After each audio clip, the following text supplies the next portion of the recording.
Les matins de France Culture. Guillaume Erner.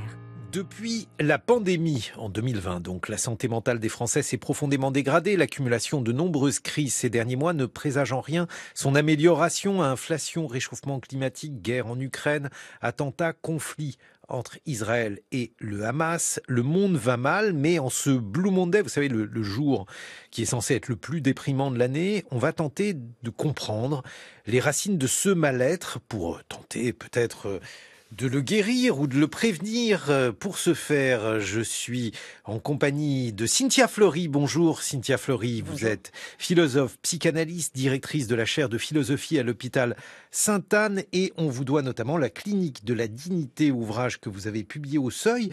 Vous, par exemple, comment vivez-vous avec l'actualité ? Je pense que je vis comme nos contemporains, c'est-à-dire à la fois submergé par cette actualité, qui est absolument, pardon pour la voix, elle est de saison. La même voix en ce moment. Elle est de saison. Mais l'actualité, si vous voulez, c'est notre bain quotidien.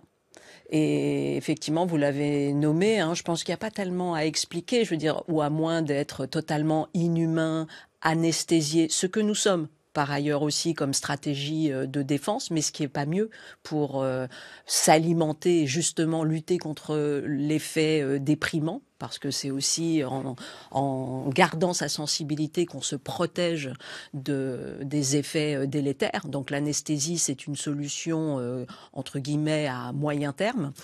Mais non, on est à la fois saturé, bien évidemment, la question de l'impuissance, c'est-à-dire la question de la puissance et de l'impuissance, c'est-à-dire comment devenir un acteur pour essayer soit de changer les choses, soit au minimum, ne pas participer de l'entropie avec un E. Voilà. Donc non, la situation, c'est Blue Mondays, voilà, avec un S. Mais alors, vous, parce que vous êtes doublement active par rapport à cela, Cynthia Fleury, puisque vous êtes à la fois philosophe, vous publiez des ouvrages pour tenter donc d'agir sur le cours des choses. Vous êtes aussi psychanalyste, donc vous avez un certain nombre de personnes avec qui vous tentez donc de mieux comprendre leur trajet de vie. Est-ce que le fait d'être doublement actif comme ça vous aide à mieux supporter, eh bien, justement, les duretés du temps? C'était un argument qui avait été donné d'ailleurs au moment du confinement. Je parle dans vraiment la première partie confinement dur et puis au moment où les informations concernant la Covid étaient encore assez imprécises. Donc il y avait une peur forte sur notamment la mortalité, etc. Et les soignants, les médecins, les infirmiers avaient expliqué que malgré la dureté des conditions, malgré même parfois la peur, ce qui les avait préservés, c'était fondamentalement l'utilité, le sentiment d'utilité, le sentiment d'être là où il faut être. Et donc, d'une certaine manière, quand on est au contact, c'est à la fois déstabilisant, bien sûr, parce qu'on a ce qu'on appelle du traumatisme vicariant. Je parle pas du tout pour moi, mais pour ceux, par exemple, les soignants qui peuvent suivre ceux qui sont dans des traumas très lourds. Donc, ne nous mentons pas, c'est tout sauf simple. Moi, j'avais fait de la supervision de soignants au moment justement d'attentats. Mais malgré tout, ça a aussi un effet d'implication et donc de sentiment d'engagement, de pouvoir être là où il faut, d'un sentiment quand même d'agence, d'agency, entre guillemets, en bon français, préservé. Et ça, oui, c'est quelque chose qui vous protège. Et le fait d'essayer de comprendre ce monde qui nous entoure, puisque a priori quand on est philosophe, on a cette volonté-là. Cynthia Fleury, est-ce que ça, par exemple, c'est aussi une meilleure protection ? Pas nécessairement. C'est compliqué parce que si vous voulez, la quête de sens dans un monde qui, par ailleurs, déploie, je dirais, son caractère multiforme en irrationalité, c'est pas. Il y a un effet dans un premier. Vous avez un petit peu le sentiment de ramer à contre-courant. Donc la réalité aujourd'hui, c'est la conscientisation à la fois de la barbarie, de l'absurde, c'est des choses très camusiennes. Et je dirais que dans un premier temps, s'arc-bouter sur la nécessité d'un sens, c'est pas nécessairement protecteur. Donc, qu'est-ce qui est protecteur? Souvent, c'est la proximité, c'est le soin, c'est-à-dire c'est malgré tout le sentiment d'amour, le sentiment affectif, pas forcément d'ailleurs que la préservation des siens, mais le sentiment d'humanité, qui est un tout petit peu plus vaste que le sens. Vous voyez, c'est quelque chose d'un peu plus protéiforme. Et cette appartenance générique à l'humanité, si on arrive à préserver ça, oui, on traverse généralement mieux. Freud dit que le déprimé voit le monde tel qu'il est, Cynthia Fleury. Autrement dit, cette lucidité qui normalement est, hélas, le corollaire d'une information, sinon exhaustive, du moins aussi complète que possible.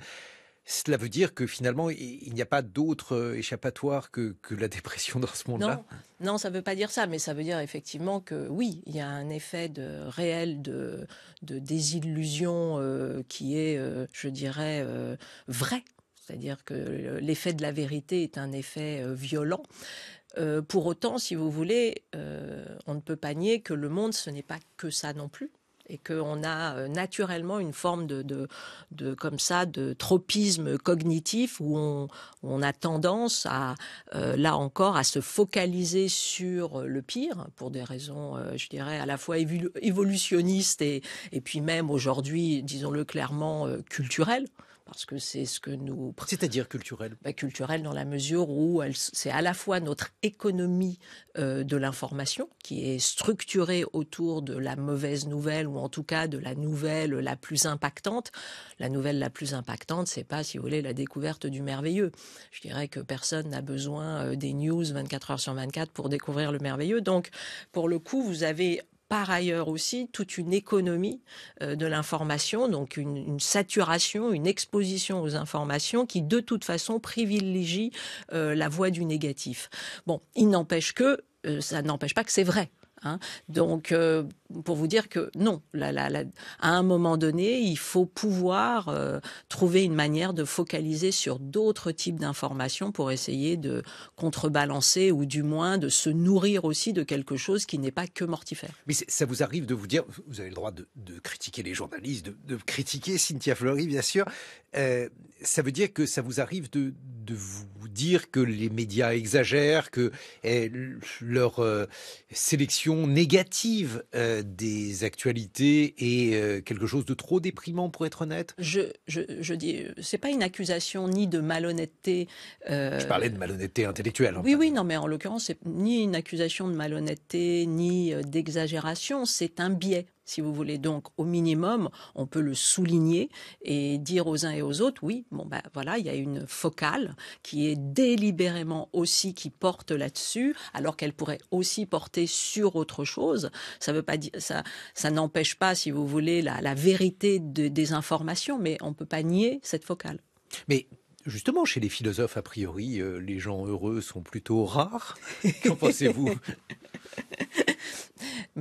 D'abord, bon, voilà, le bonheur, la question du bonheur, si vous voulez, elle est une question très très vaste en philosophie.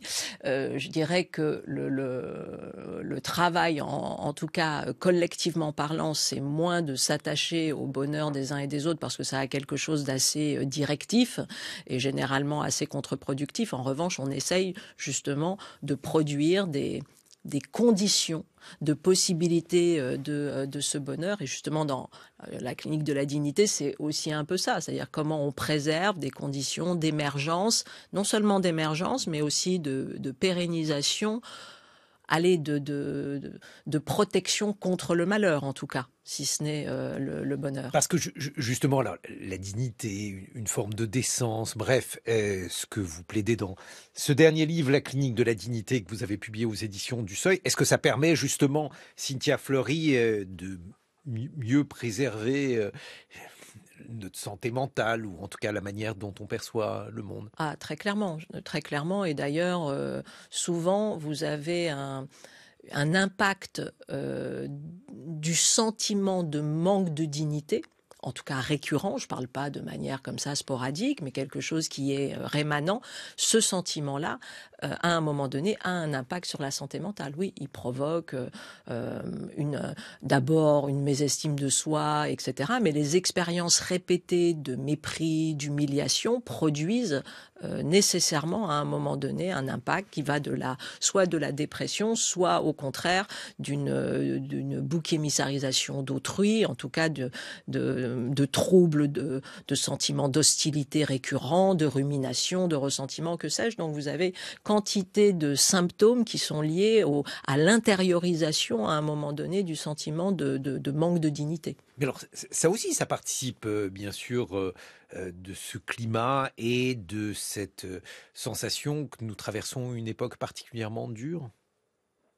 Alors encore une fois, c'est toujours compliqué, si vous voulez, tout dépend sur quel type d'échelle on se met. Si on se met sur des échelles de 10, 20, 30 ans, depuis les années 90, oui, la période est difficile, c'est pas nouveau, le diagnostic est pas nouveau, mais disons que le diagnostic qui a été annoncé maintenant depuis les années 70 par le GIEC, par le rapport Meadows, etc. Et je parle pas simplement, si vous voulez, bien évidemment, de la question climatique, mais je parle plus globalement de ce qu'on peut appeler, dans la foulée de Ulrich Beck, la société du risque, les risques systémiques, parce qu'on est définitivement rentré dans des risques systémiques qui sont justement qui donnent un sentiment d'effondrement assez continuel.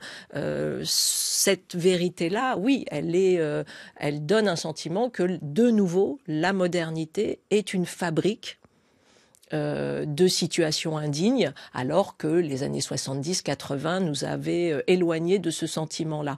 En revanche, si vous rebasculez sur un siècle, oui, tout d'un coup, non, on redécouvre la vérité des cycles de vie terriblement difficiles, à la fois les vies individuelles et les vies collectives. Cynthia Fleury, La clinique de la dignité, c'est le livre que vous publiez aux éditions du Seuil. On se retrouve dans une vingtaine de minutes pour voir justement comment la santé mentale des Français sous toutes ses formes s'est détériorée depuis notamment la crise du Covid. Nous serons en compagnie du professeur Nicolas Franck qui a publié Protéger sa santé mentale aux éditions Odile Jacob. 6h30, 9h, les matins de France Culture. Guillaume Erner. Ce que l'actualité fait à nos psychés, nous sommes pour en parler en duplex avec le professeur Nicolas Franck. Bonjour. Bonjour. Vous êtes psychiatre et également chef de pôle au centre hospitalier Le Vinatier, coordinateur du diplôme d'études spécialisées de psychiatrie de Lyon à l'université Claude Bernard. Vous publiez Protéger sa santé mentale après la crise aux éditions Odile Jacob. Et puis ici, dans ce studio, nous sommes en compagnie de la philosophe et psychanalyste Cynthia Fleury, qui a notamment publié La clinique de la dignité aux éditions du Seuil. Cynthia Fleury, une réaction au biais politique, non pas tant à la formation du gouvernement, encore que si vous souhaitez y réagir, vous pouvez bien entendu le faire, mais pour nous dire pourquoi la politique aussi a parfois tendance, souvent tendance également, à ne pas nous aider à aller mieux, disons, pour utiliser un euphémisme. Bon, il y a quantité, bien sûr, de raisons, mais notamment une, et qui fait écho quand même à notre première discussion, c'est-à-dire que la politique s'aligne de plus en plus, si ce n'est exclusivement, sur l'actualité. C'est-à-dire que le régime de temporalité de la politique aujourd'hui, c'est celui de l'actualité, l'événementiel de l'actualité et l'agenda du politique, ce qui fait que ça bascule, ça fait basculer, ça fait perdre à la politique son efficience, puisque son efficience se situe aussi dans l'anticipation, la vision, la programmation, l'intelligence, entre guillemets, un temps plus long. Et donc, résultat, ça fait que la politique bascule du côté de la réaction, et la réaction, ça renforce le sentiment d'impuissance.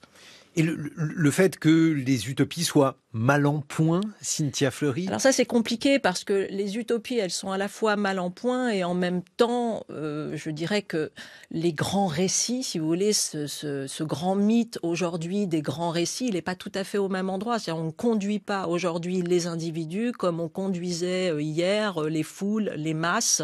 Les grands récits, ça a aussi un pendant, je dirais, dangereux. Il peut y avoir... Donc il faut faire attention. Ce grand récit, aujourd'hui, il doit être au contraire beaucoup plus multiple. Donc, et d'ailleurs, vous vous rendez compte que tous ceux qui ont réinvesti, je dirais, non pas les petits récits, mais les récits territoriaux, les récits d'enracinement, pour reprendre un terme de Veil, ou les récits d'atterrissage, pour reprendre un terme de Latour, sont au contraire généralement plus heureux, au sens où tout d'un coup ils sont dans le faire, dans l'expérience. Professeur Nicolas Franck, il y a quelque chose de spécifique dans l'actualité à laquelle nous nous livrons. Il est 8h25 et nous sommes en train d'informer nos camarades auditrices et auditeurs sur ce qui se passe dans le monde, alors que bien souvent ceux-ci sont encore chez eux, par exemple. Certains sont dans leur salle de bain, au lit. Que sais-je, le fait de voir ou d'entendre l'irruption du monde et du fracas du monde au sein donc d'un espace intime, qu'est-ce que ça peut provoquer pour le psychiatre que vous êtes? Comment observez-vous cela? Bien, vous l'avez déjà évoqué, ça peut provoquer de l'anxiété. Enfin, vous l'évoquez à travers les mots que vous employez. Et évidemment, l'hyperconnexion, l'hyperinformation, c'est quelque chose de stressant pour nous tous. Alors, ce qui distingue la période actuelle, me semble-t-il, il y a quelques décennies, celle que j'ai connue quand j'étais enfant et adolescent, c'est le fait qu'on connaît toutes les catastrophes en direct. Parce qu'on a non seulement la radio, mais la radio, là, on est sur une radio d'analyse avec de la distance. Je pense que la nature anxiogène est bien moindre, surtout quand on va plutôt essayer de remonter le moral de nos auditeurs, que les informations qui sont données de manière brute en direct et qui sont uniquement catastrophistes. Ça, c'est quelque chose qui est difficile à supporter et qui est nouveau. Et les nouvelles générations ont grandi dans cet environnement anxiogène. Donc effectivement, il y a besoin de contrecarrer cela en apprenant à ces générations à faire face à cet afflux d'informations. Le Covid marque une date importante ? Mais oui, c'était une rupture pour nous tous. J'y pensais, je discutais avec des équipes de garde à l'hôpital ce week-end et je parlais de l'époque d'avant. Ça me semble extrêmement loin. Ça, c'est mon vécu personnel, mais ça m'est rapporté par la plupart de mes interlocuteurs. Il y a eu une espèce de fracture avec un stress majeur. Nous avons tous été sidérés. Nous avons reconstruit un quotidien qui n'a duré que quelques semaines. Mais après, on est reparti sur autre chose et puis on a eu du mal à redémarrer parce que la crise était sans fin. Et puis on a enchaîné sur d'autres crises derrière. Vous en avez évoqué quelques éléments il y a quelques instants. Donc on n'est pas sorti d'une sorte de marasme qui ne nous permet pas de nous projeter correctement dans l'avenir. Alors c'est vrai que Cynthia Fleury parlait des grands récits, mais il y a aussi la prise de contrôle immédiate sur son environnement, sur sa destinée, qui est mise à mal avec tout ça. Cynthia Fleury.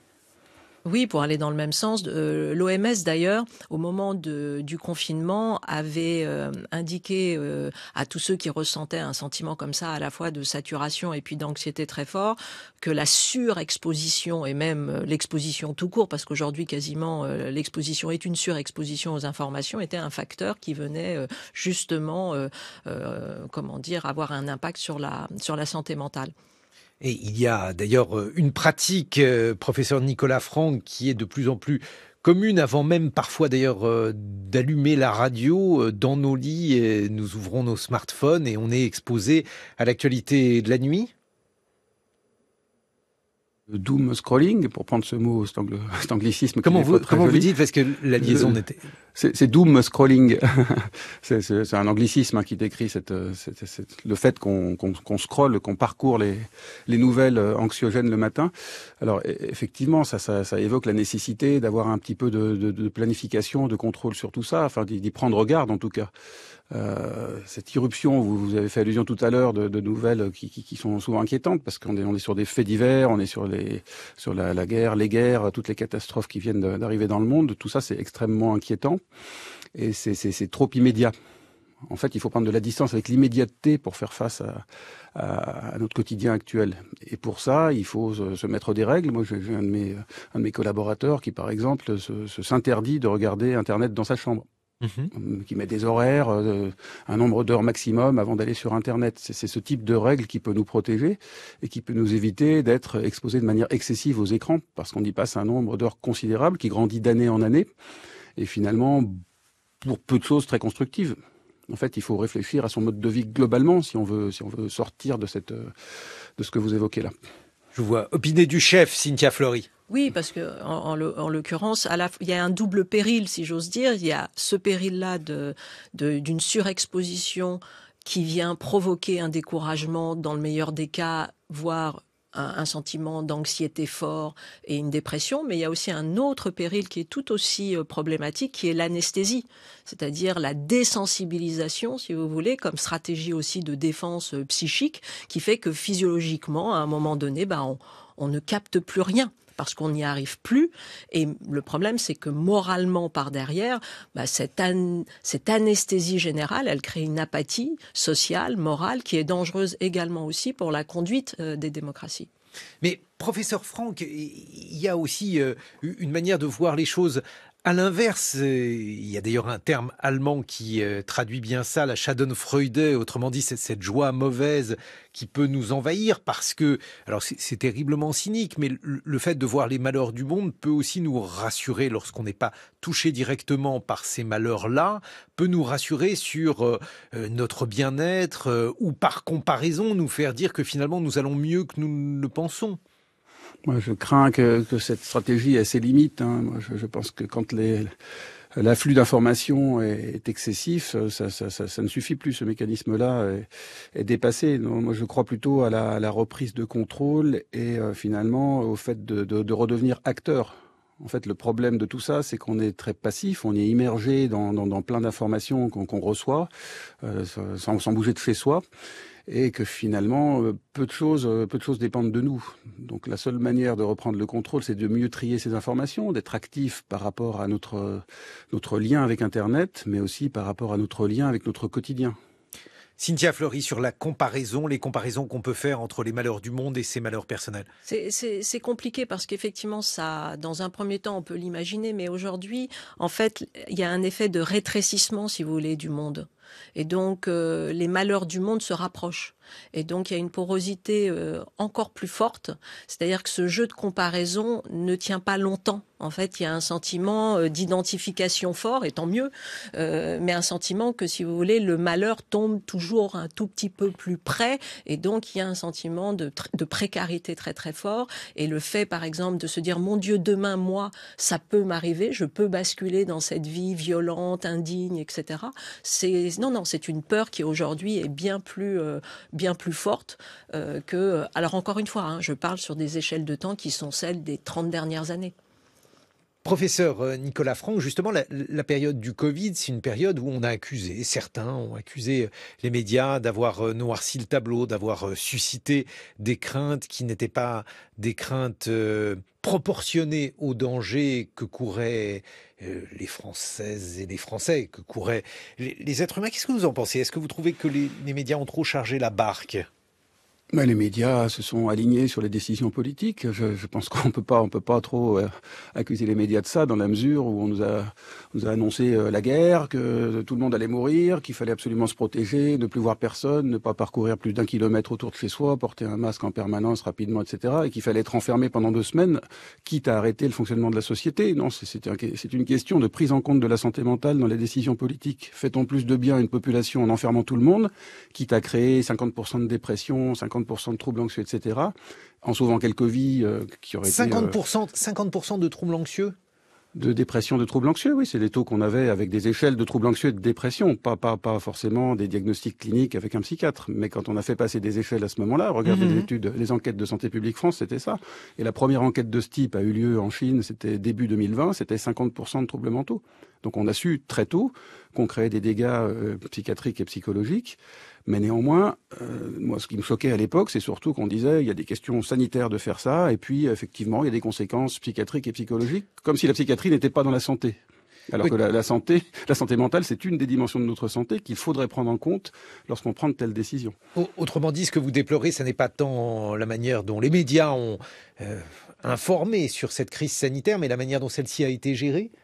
Oui, mais après, je jette la pierre à personne. C'était une nouveauté effrayante pour tout le monde. On a vu ce flux arriver vers l'Europe, déferler de l'Asie. Celui qui avait découvert le virus est mort lui-même du virus, donc c'était extrêmement effrayant. On connaissait pas le taux de mortalité, donc effectivement, il fallait bien prendre des décisions. Mais ce qui aurait été intéressant, ça aurait été d'aménager quelque chose par rapport à la santé mentale des personnes qui se sont retrouvées enfermées, parfois complètement isolées, sans aucun contact, et qui se sont enfermées dans une dépression extrêmement sombre. Moi, je pense aux étudiants qui sont à l'autre bout du pays ou dans un autre pays, qui ont perdu tout contact avec les leurs parce que il y avait plus de facultés, il y avait plus de petits boulots, il y avait plus rien du tout, et ça a été extrêmement difficile pour eux. Et certains pays ont instauré des mesures pour lutter contre ça. Je pense par exemple à la bulle sociale, c'est-à-dire la possibilité de conserver des contacts illimités avec une personne. Nous, on n'a pas eu ça en France. Cynthia Fleury, justement, vous qui avez écrit La clinique de la dignité aux éditions du Seuil, dans quelle mesure cette politique sanitaire s'inscrit-elle dans une manière de redonner leur dignité aux individus, ou au contraire de leur ôter cette dimension-là de leur humanité ? Voilà, la clinique de la dignité, c'est l'inverse, si vous voulez, de ce qui a été fait dans un système d'état d'urgence sanitaire, mais qui souvent, hélas, et même pas que souvent, toujours, fait un biais biologisant. C'est-à-dire que, en gros, ce qui est préservé, c'est la vie biologique. Et on sait très très bien que la vie humaniste et même tout simplement humaine, c'est pas simplement la vie biologique, c'est l'indivisibilité de la vie, c'est-à-dire la vie sociale, culturelle. Et on sait très bien également que quand vous mettez l'ensemble d'une population sous une même loi, notamment une loi de confinement, vous venez renforcer les vulnérabilités des plus vulnérables, c'est-à-dire bien évidemment tous ceux qui sont au bout de la chaîne. On pense bien évidemment à ceux qui sont âgés. Il est évident que quand vous avez 90 ans, basculer en confinement, ça n'a pas du tout le même impact que quand vous avez 40 ans ou que quand vous avez 2, 3 ans et que vous rentrez dans des systèmes d'apprentissage. Là aussi, c'est la santé mentale des jeunes gens et par ailleurs la dérégulation de leur système d'apprentissage, c'est quelque chose qui est très important aujourd'hui. Ça veut dire que ces séquelles, professeur Franck, vous les voyez encore, ces séquelles donc liées à la crise du Covid, ou bien elles ont fini par disparaître? Comment ça se déroule dans votre spécialité, autrement dit la psychiatrie? Écoutez, on a été vraiment très très malmenés, non seulement parce qu'on a eu un afflux de personnes, de consultants et d'hospitalisés qui était majeur. En décalé, en 2020, ça s'est pas si mal passé. Tout le monde était figé en quelque sorte, mais plutôt en 2021 et 2022. Et cet afflux massif de personnes qui étaient en souffrance a rencontré finalement un déficit de personnel parce que de nombreux infirmiers avaient quitté la profession, de nombreux médecins avaient changé aussi de lieu d'activité, et on n'a pas été capable de répondre à la hauteur de l'enjeu. Mais alors, il y a quand même un masochisme, Cynthia Fleury, chez les êtres humains. Regardez par exemple cette vogue des faits divers. Il y a énormément d'attention pour ces faits divers. Or, ceux-ci, statistiquement, sont bien heureusement des faits relativement rares, et beaucoup d'entre nous sont fascinés par des détails qui sont bien souvent des détails, bien entendu, atroce. Alors là, on ne peut pas accuser directement les médias, c'est le public qui est porté vers ce type d'information. Oui, mais généralement, le fait divers, alors ça dépend quel est le fait divers. Parce que là aussi, à des meurtres sordides ou ce genre de choses. Oui, mais là aussi, ça dépend. C'est-à-dire que le fait divers, il est dans sa mythologie du fait divers, donc d'infra, c'est plus compliqué que ça parce que c'est un objet culturel en soi. Donc c'est un objet qui permet à chacun de se positionner, de donner son avis. Je vais pas dire de retrouver de la puissance, mais là aussi, cette passion pour le fait divers, c'est une passion à la fois pour le divertissement et l'intrigue qu'il suppose, mais ça ne met pas tout à fait au même endroit de sentiment d'impuissance. Donc ça dépend quel fait divers.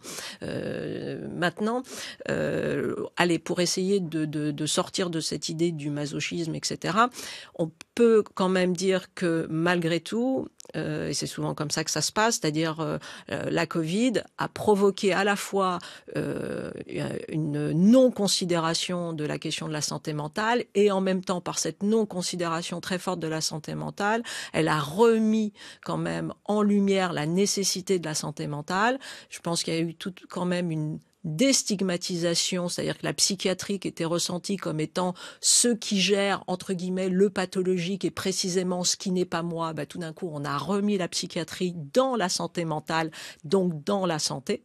Et aujourd'hui, malgré tout, je pense qu'il y a une banalisation ou une sorte de normalisation plus forte, une autorisation des individus à dire quelque chose de leur santé mentale et à revendiquer cette nécessité.